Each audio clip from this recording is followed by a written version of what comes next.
Hello everyone and once again welcome to episode number 3 of Digital Marketing Weekly Updates. Myself Umar Taskeer.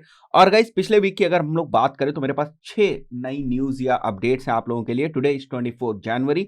चलिए शुरू करते हैं और देखते हैं क्या क्या अपडेट्स या न्यूज़ हैं यहाँ पर। तो गाइस जो पहली अपडेट आप यहाँ पर देख रहे हो that is basically related to जो गूगल का एल्गोरिदम अपडेट्स होती हैं उससे रिलेटेड है।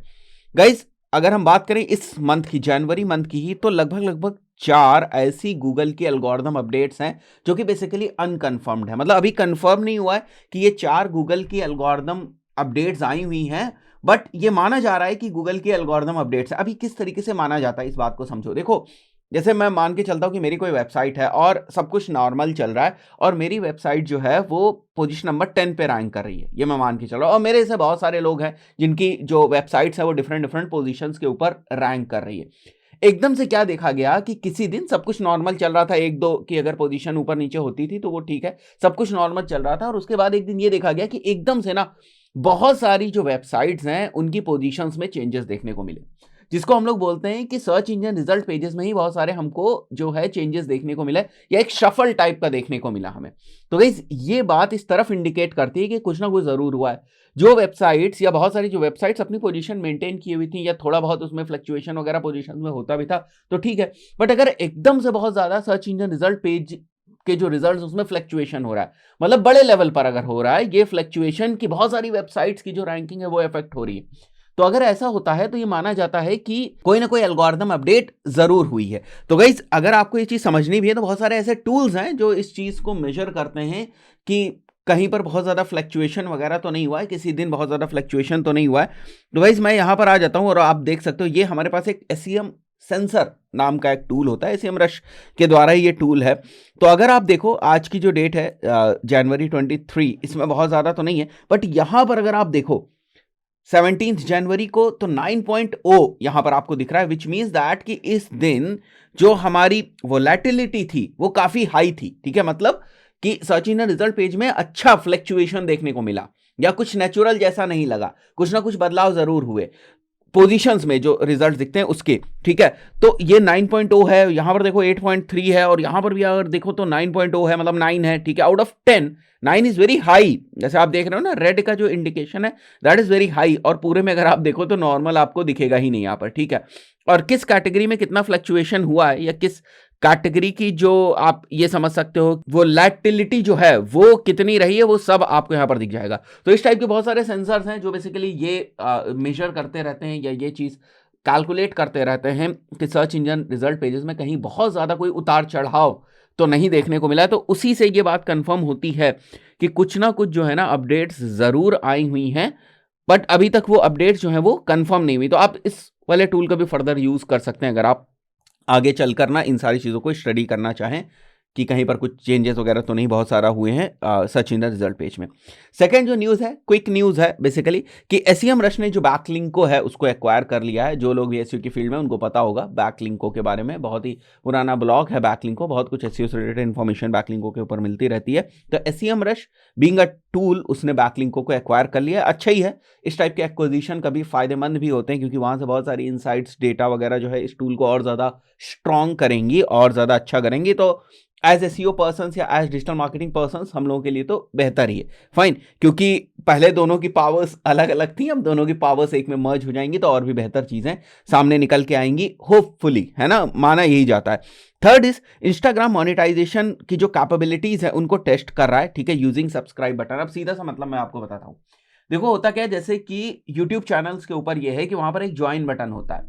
ज्वाइन बटन से क्या होता है कि अगर कोई मेरा जैसे कोई व्यूअर है वो मेरे चैनल का पेड मेंबर बनना चाहता है तो वो ज्वाइन बटन के ऊपर क्लिक करके जो हमारे चैनल है उसका सब्सक्रिप्शन ले लेता है, और उसके बेसिस पर उसे जो है एक रिकरिंग फीस, मंथली फीस जो है सब्सक्रिप्शन फीस, वो चैनल ओनर को देने पड़ती है, और उसके बदले जो चैनल ओनर है वो कुछ उनको पर्क्स या बेनिफिट्स देता है। तो इस टाइप का जो फीचर है वो अब इंस्टाग्राम भी टेस्ट कर रहा है। अभी वो जो फीचर है वो इंडिया के अकाउंट्स के ऊपर नहीं है, अभी वो यूएस के कुछ ही अकाउंट्स के ऊपर जो है इस पर्टिकुलर फीचर को टेस्ट कर रहा है। अब इस फीचर के अंदर होगा क्या, जैसे कि अगर मेरी प्रोफाइल के ऊपर जो सब्सक्राइब बटन है वो है और लोग आते हैं और जो है मेरे इंस्टाग्राम प्रोफाइल के थ्रू सब्सक्राइब करते हैं, मुझे सब्सक्राइब करते हैं, आप इस टाइप समझ सकते हैं, मुझे सब्सक्राइब करते हैं, तो मैं सब्सक्राइबर्स के लिए स्पेशल लाइव स्ट्रीम कर सकता हूं, मैं सब्सक्राइबर्स के लिए स्पेशल स्टोरीज डाल सकता हूं, सब्सक्राइबर्स के लिए बैचेस डाल सकता हूं। तो इंस्टाग्राम से भी हमारी कुछ अर्निंग हो सकती है। कंटेंट क्रिएटर्स के लिए अच्छी चीज है, और जिनके ऑलरेडी बहुत ज्यादा पोटेंशियल है इंस्टाग्राम के ऊपर इन टर्म्स ऑफ फॉलोअर्स, उनके लिए और अच्छी अपॉर्चुनिटी है। लेट्स सी कि ये कब रोल आउट करते हैं और कब ये सारी फीचर सभी अकाउंट्स के ऊपर दिखाई देती हैं या नहीं भी दिखाई देंगी, क्या चेंजेस करेंगे। They are basically testing it. तो टेस्टिंग के बाद ये श्योरिटी नहीं है कि ये चीज हो ही जाए, ये कहीं नहीं मेंशन है। तो दे आर एक्चुअली टेस्टिंग। किस तरीके से दिखेगा वो मैं स्क्रीनशॉट्स वगैरह यहाँ कहीं जो है वो लगा दूंगा, क्योंकि इंटरनेट के ऊपर अभी अगर आप रिसर्च करने आएंगे बहुत सारे आपको आर्टिकल्स इसके ऊपर मिल जाएंगे। Then the fourth update over here is experiments feature in Google ads. Guys, data driven marketing या डेटा ड्रिवन अप्रोच अब एक ऐसा इंटीग्रल पार्ट है ना डिजिटल मार्केटिंग का, जिसको आप अलग नहीं कर सकते। वो टाइम गया जब डेटा की इतनी ज्यादा बात नहीं हुई। तो स्टार्टिंग से ही जो लोग अवेयर थे या जो लोग डिजिटल मार्केटिंग के पोटेंशियल को पहचानते थे, वो स्टार्टिंग से ही डेटा ड्रिवन अप्रोच पे ही चलते थे। बट आज के टाइम में डेटा ड्रिवन जो है बहुत ही ज्यादा इंपॉर्टेंट चीज हो गई। अब डेटा ड्रिवन का सीधा सा मतलब ये है कि आप हवा में बातें मत करें, आप डेटा को देख के डिसीजंस लें, आप डेटा को देखकर स्ट्रैटेजीज बनाएं। This is actually data driven approach. तो इस चीज को समझते हुए बहुत सारे प्लेटफॉर्म्स जो है वो डेटा दिखाने की और डेटा कैप्चर करने की, दोनों की जो उनकी कैपेबिलिटीज है उनके ऊपर बहुत बेहतर तरीके से काम कर रहे हैं। इसी जो है उद्देश्य से गूगल एड्स ने भी एक जो एक्सपेरिमेंट फीचर है उसका सेपरेट सेक्शन जो है वो लॉन्च कर दिया है। तो अगर आपको इसके बारे में समझना है तो आप यहां पर आ जाएंगे, जो गूगल एड्स का अनाउंसमेंट्स वाला सेक्शन होता है, यहां पर आप देख सकते हो test with even more ease and confidence with the new experiments page. तो एक नया फीचर जो है जब आप कैंपेन्स को क्रिएट करने जाएंगे तो वहीं पर आपको दिख जाएगा, जिसके थ्रू आप बहुत सारी चीज़ों को जो एक्सपेरिमेंट्स हैं उनको कर सकते हैं। तो एक नया फीचर्स के ऊपर मैं गूगल एड सीरीज में एक डेडिकेटेड वीडियो बना दूंगा, ट्यूटोरियल बेसिकली। अभी तो हम लोग केवल अपडेट्स के बारे में बात करें, आपको और अगर इन्फॉर्मेशन चाहिए तो यहाँ पर जाकर आप पढ़ सकते हो। And then the fifth update is और the news is Google is getting better with language and location targeting. सीधा सा कहने का मतलब है कि गूगल अब और अच्छी तरीके से समझ पाता है कि जो यूजर क्वेरी कर रहा है वो किस लोकेशन से क्वेरी कर रहा है और साथ ही साथ किस लैंग्वेज में क्वेरी कर रहा है। अगर ये बात गूगल को समझ में आ गई तो रिजल्ट भी और उतने अच्छे तरीके से वो दिखा पाएगा। तो गूगल भी ओवर द टाइम इंप्रूव ही हो रहा है। इतना रोबस्ट सिस्टम होने के बाद भी आप देख सकते हो कि वो धीरे धीरे कितना ज्यादा इंप्रूवमेंट जो है वो कर रहा है। और इसका अगर मैं सोर्स आपको दिखाऊं तो यहां पर आप देख सकते हो जॉन मुलर साहब का एक ट्वीट है यहां पर, और ये जनवरी 19 का ही है। एंड यहां पर आप देखो, it feels like we are already doing much better with getting languages and locations right, even without href lang tag, geo targeting settings or without specific ml model। ठीक है, मतलब गाइज जो काम पहले href lang tag वगैरह के support में या जो जियो टारगेटिंग सेटिंग्स जो हम लोग करते थे गूगल सर्च कंसोल के अंदर, उसके सपोर्ट से जो उनको पहले इंफॉर्मेशन मिल जाती थी, अच्छे तरीके से चीज़ों को समझ पाते थे, वो बेहतर और हो रहा है उनका। ठीक है, वो सिस्टम जो है और बेहतर हो रहा है, और बेहतर तरीके से वो जो लैंग्वेजेस हैं और लोकेशंस जो हैं उनकी सारी चीज़ों को वो समझ रहे हैं। This is again a very important thing. ठीक है, और ये आपको पता चलता है किस टाइप से चीज़ें इवॉल्व हो रही हैं। Then the sixth update over here is, जो कि आप देख सकते हो यहाँ पर, Google is updating its Google webmaster guidelines. अब ये मज़ेदार चीज़ है गाइज, जो गूगल की वेबमास्टर गाइडलाइंस है इनको बहुत सारे लोग फॉलो करते हैं, बहुत सारे नए एसईओज वगैरह फॉलो करते हैं। मैंने पहले ही बताया कि इसमें बहुत सारी चीज़ें जो है वो आउटडेटेड हैं, तो अब ये उसको इम्प्रूव कर रहे हैं और अच्छी बात भी है। और इसका भी जो सोर्स है वो यहाँ आप देख सकते हो, गूगल का जो ऑफिशियल गूगल सर्च सेंट्रल है वहाँ पर आप देख सकते हो व्हाट्स इन स्टोर फॉर 2022।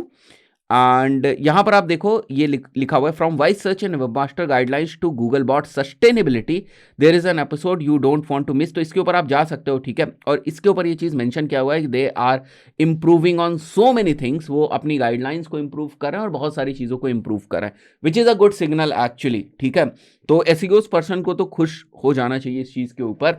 तो गाइस ये कुछ अपडेट्स थी, आई थिंक सो आपको बेनिफिशियल लगी होंगी। अपडेट्स के साथ साथ मैंने कुछ रिसोर्सेज के बारे में आपको बता दिया कि अपडेट्स मैंने कहाँ से उठाई। अगर आपको उसके बारे में और डिटेल में स्टडी करना है तो फिर वो आप जो है उस रिसोर्स के ऊपर जाकर कर सकते हो। आशा करता हूं दोस्तों वीडियो आपको पसंद आया होगा। इस पर्टिकुलर वीडियो में इतना ही, मिलते हैं next week digital marketing weekly updates episode number 4 में। This is Umar Taskeer signing off for now. Have a nice day.